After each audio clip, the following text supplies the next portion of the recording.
انسان سرتاج کائنات اور زمین پر اللہ تعالیٰ کی سب سے بہترین مخلوق ہے۔ وہ باقی مخلوقات سے صرف اس لیے افضل و اعلیٰ، اشرف و ممتاز ہے کہ اللہ تعالیٰ نے اسے علم اور عقل سلیم سے نوازا، سوچنے اور سمجھنے کی توفیق بخشی اور سب سے زیادہ علم عنایت فرمایا۔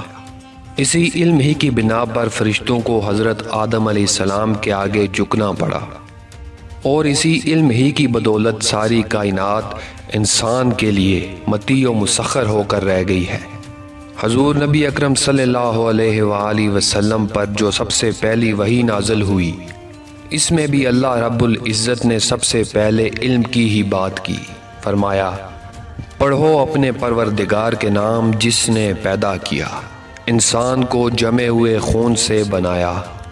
پڑھو اور تمہارا رب ہی سب سے بڑا کریم ہے، جس نے قلم کے